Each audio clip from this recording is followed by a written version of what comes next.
ৰাজ্যবাসীৰ বাবে ভাল খবৰ। ধেমাজি জোনাই চিলাপথাৰ সমান্তৰালকৈ সমগ্ৰ ৰাজ্যবাসীৰ বাবে আছে এই সুখবৰ। এতিয়া আপোনাৰ ঘৰ খেতি-মাটি বা প্ৰতিষ্ঠান সুৰক্ষিত কৰিবলৈ আহিল আধুনিক যুগৰ আধুনিক ফেন্সিং ৱাল। বাঁহৰ বেৰৰ সমান খৰচতে এতিয়া পাওক মজবুত, দীৰ্ঘস্থায়ী আৰু দেখাটো আকৰ্ষণীয় ফেন্সিং ৱাল। নষ্ট নোহোৱা, কম ৰক্ষণাবেক্ষণৰ প্ৰয়োজন আৰু বহু বছৰলৈকে নিশ্চিত ব্যৱহাৰৰ নিশ্চয়তা, এই সকলো সুবিধা একেলগে। এই আধুনিক ফেন্সিং ৱাল আপোনাৰ ঘৰ, বাগিচা, খেতি-মাটি, দোকান, কাৰ্যালয় বা যিকোনো ব্যক্তিগত আৰু ব্যৱসায়িক স্থানৰ বাবে একেবাৰে উপযুক্ত। অতি কম মূল্যত উপলব্ধ হোৱাৰ লগতে আপোনাৰ ঘৰতে আহি সম্পূৰ্ণৰূপে সংস্থাপন কৰি দিয়াৰ ব্যৱস্থা উপলব্ধ। সুৰক্ষা আৰু সৌন্দৰ্য দুয়োটাই এক নিখুঁত সমন্বয় এই আধুনিক ফেন্সিং ৱাল। এতিয়া বাঁহৰ বেৰলৈ চিন্তা নকৰিব, আধুনিক সমাধান বাছনি কৰক। নগৰ কেইজনমান উদ্যমান যুৱকে আৰম্ভ কৰা এই আধুনিক ফেন্সিং ৱালৰ কাম চলি আছে ধেমাজি পাছালিত। আপুনিও আপোনাৰ ঘৰ, খেতি-মাটি বা প্ৰতিষ্ঠান সুৰক্ষিত কৰিবলৈ অতি কম মূল্যত নিৰ্মাণ কৰাব পাৰে এই ফেন্সিং ৱাল। অধিক তথ্য আৰু অৰ্ডাৰৰ বাবে আজিয়ে যোগাযোগ কৰক। যোগাযোগৰ নম্বৰ 6002547618, 9395294173 আৰু 7099956507। মোৰ নাম প্ৰশান্ত বৰুৱা, ঘৰ ধেমাজি বিষ্ণুপুৰ। যেহেতু দেখিবলৈ পোৱা গৈছে ফেন্সিং ৱাল লগাই আছে, হয়, কেনে পাইছে? এতিয়াতো ভালেই পাইছোঁ বাৰু। কি কি সুবিধা পাইছে? সুবিধা মানে কি আছে, আপোনাৰ এতিয়া মই 5 বছৰ যিটো হাজিৰা দিছোঁ এবছৰ দিয়া হৈছে, কিন্তু বাকী আৰু 15-20 বছৰটো মই নিদিলেও চলি যাব, সেইটো ফ্ৰী হৈছে আৰু 15-20 বছৰ হাজিৰাটো মই ফ্ৰী পাম আৰু। কেনেকুৱা ধৰণৰ কামকেইটা কেনেকুৱা পাইছে? কামটোতো এতিয়া বৰ্তমান দেখাততো ভালেই পাই আছোঁ, যিমানখিনি সিহঁতি কাম কৰি আছে। মোৰ আজি 3 দিন কৰি আছে মোৰ ঘৰত কাম। 3 দিনটো যথেষ্ট ভালেই পাইছোঁ। কিমান বিঘা মাটিত লগালে আপুনি? মই এতিয়া ঘৰতে 6 বিঘা লগাই থৈ আহিছোঁ আৰু ইয়াত এতিয়া 5 বিঘা এইটো কাম চলি আছে। ধৰক ইহঁতে কামকেইটাত কি কি সুবিধা কি দিছে? সুবিধাটো সিহঁতে খুঁটাটো সকলো বস্তু তেওঁলোকে আনি দিছে। আপোনাৰ খোৱা বোৱাৰ পৰা ধৰি তেওঁলোকে সেইবিলাক সকলো তেওঁলোকে নিজে দায়িত্ব লৈছে। আমি একো দায়িত্ব ল'বলগীয়া হোৱা নাই। আমি জাষ্ট কামটো মাটিটোহে দেখাই দিবলগীয়া হৈছে, বাকী আৰু একো দিয়া হোৱা নাই তেওঁলোকক। যোগাযোগ কেনেকৈ পাইছিলে আপুনি? যোগাযোগটো এনেকৈ আপোনাৰ মোবাইলৰ ভিডিঅ' চাই মই তেওঁলোকৰ যোগাযোগ কৰিছিলোঁ। যোগাযোগ কৰি আৰু মাতি আনি কামটো কৰাই আছোঁ। এতিয়া আমাৰ যিটো নৰ্মেল ৱালতকৈ এইটো বস্তুটো কম খৰচ হয় নেকি? যথেষ্ট কম খৰচ হয়। আপোনাৰ আমাৰ ৱালতকৈতো আপোনাৰ 4 ভাগৰ 1 ভাগহে যাব ৱালৰ খৰচটো।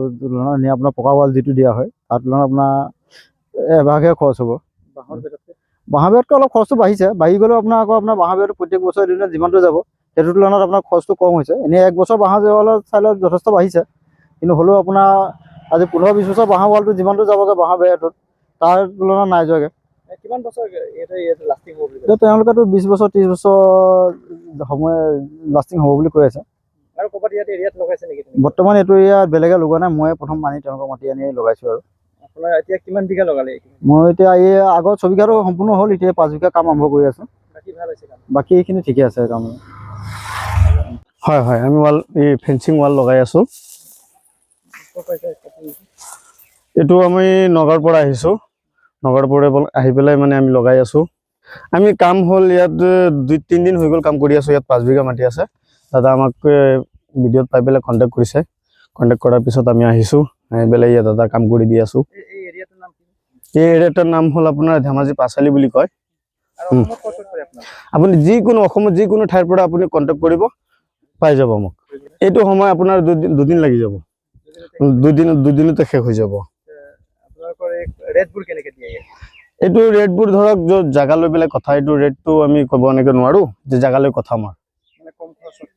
বহুত কম খৰচত হৈ যায়। ধৰক আজি যদি আপুনি জেওৰা দিব যায়, জেওৰা এটা ধৰক এটা বাঁহৰ দাম কিমান, এটা কাম কৰা হাজিৰা কিমান, সেইটো খৰচা হিচাপত যদি আপুনি ফেন্সিং যদি হিচাপ কৰে, এইটো যদি হিচাপ কৰে একেই দাম পৰি যায়। কিন্তু একদম কম খৰচত আপুনি এইটো পাই যাব। এইটো আমাৰ নগাঁও আছে, কোম্পানীটো আমাৰ নগাঁও আছে। বাছ ভিডিঅ'ত চাই পেলাই আপুনি নম্বৰ থাকিব, কণ্টেক্ট নম্বৰ থাকিব, কণ্টেক্ট কৰিলে বাছ পাই যাব আপোনালোকে। হয়, চব আমাৰ নিজে। চব কাম কৰা হাজিৰা, গাড়ী ভাড়া, লেবাৰ যিকেইটা আছে চব আমাৰ থাকিব। খালি অকল আমাৰ ঘৰৰ পৰা পানীটো দিলে হ'ল বাছ। জাষ্ট কণ্টেক্ট কৰিলে বাছ হৈ গ'ল। এবিঘা মাটিত এদিনতে হৈ যাব, এদিনতে ক্লিয়াৰ হৈ যাব। না, খোৱা বোৱা চব আমাৰ মালিকৰ ঘৰৰ পৰা একো দিব নালাগে। বাছ অকল পানীটো দিলে হ'ল আৰু লাষ্টত পইচাটো হিচাপ কৰি পেলাই দিলে হ'ল। কিমান বছৰ আপোনালোকে গ্যাৰান্টি দিয়ে লাষ্টিং হয়? এইটো আপোনাৰ 40-50 বছৰ গ্যাৰান্টি থাকিব। একো মামৰে নাখায়, একো মামৰে নাখায়। পকা ৱালতকৈ এইটো কিমান ৰাখি হয় এইটো যদি লগায়? একো টেনশ্যন নাই, বহুত হ'ব। নে কম খৰচটো খৰচটো বহুত কম হয়। খৰচটো কিমান খৰচ হ'ব? বহুত খৰচ কম হ'ব এইটোত। যদি আজি পকা ৱাল এটা দিব বিচাৰে, আজি বহুত খৰচা, মিস্ত্ৰী আছে, এইটো আছে, সিটো আছে, চিমেণ্ট কিনিব লাগে, ৰড কিনিব লাগে। সেইটোত কি দিয়াতকৈ ফেঞ্চিং ৱাল বহুত ভাল। আমি বহুত জাগা দি আছো, গোটেই অসমতে দি আছো, টেনশ্যন নাই। মানে নগাঁৱৰ পৰা আপোনালোকে গোটেই হয় হয়, নিজৰ গাড়ী লৈ নিজৰ গাড়ী, চব আমাৰ নিজৰ গাড়ী থাকিব। এইটো চাওক, এইটো আমি খুঁটা পোষ্টবিলাক দিছো, আপুনি একদম অকণমান হিলাব নোৱাৰে, ইমান ধুনীয়াকে দি দিছো। গুৰিটো আকৌ ঢালাই হৈ যাব। এতিয়া আমি লগাই আছো, ঢালাই হোৱা নাই, ঢালাই হৈ যাব। গুৰিটো ঢালাই কৰি দিম। আপোনাৰ এইটো খুঁটাটো ধুনীয়াকে 8 ফুট মূৰে 3টা টানা থাকিব। এইটো চাওক, 3ডালকে টানা আছে। এইটো আকৌ মাজতে বান্ধি দিম। আপোনালোকক কণ্টেক্ট কৰোঁতে আপোনালোকে এডভান্স দিবলগীয়া হয় নেকি? এডভান্স একো দিব নালাগে।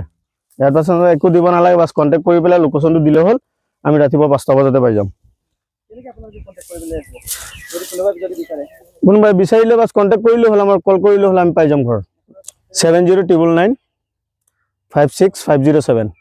আমাৰ হ'ল এনেকে 22 বছৰমান হৈ গ'ল আমি ছাৰ্ভিচ দি আছিলোঁ। বেয়া পোৱা নাই, ভালেই পাইছোঁ। চবেই এইটোৱে লগাই আছে, আজিকালি এইটোৱে চলি আছে। যদি আপোনালোকে তাত গেট দিয়া আছে, গেটটো আপোনালোকে দিয়ে নেকি? হয়, আমি নিদিওঁ, কিন্তু এইটো গেটটো যদি গ্ৰাহকে যদি বিচাৰে, কাষ্টমাৰে যদি বিচাৰে, তেনেহ'লে অৰ্ডাৰ দিলে আমি বনাই লৈ আহোঁ। যেনেকে মানে ক'ব তেনেকে আমি বনাই আনি দিওঁ। এই বস্তুটো যিটো ফেঞ্চিং এই কিবাটো আপোনালোকে ঘৰতে বনাই নহয় জানো? হয়, সেইটো ঘৰত কোম্পানী আছে, কোম্পানী বনোৱা হয়। কিমান চাইজত থাকে এইটো? এইটো 3 ইঞ্চি গেপ থাকিব। আপোনাৰ হাইটটো 5 ফুটি আছে, 4 ফুটি আছে, 3 ফুটি আছে। আৰু 5 ফুটি আছে। হয়, 4 ফুটি আৰু 3 ফুটি, 6 ফুটো পাই যাব। অৰ্ডাৰ হিচাপে অৰ্ডাৰ দিলে হ'ল। আপুনি যিকোনো যিটো লাগে খালি অৰ্ডাৰ দি পেলাই ক'লে হ'ল, বাছ আমি লৈ আহি যাম।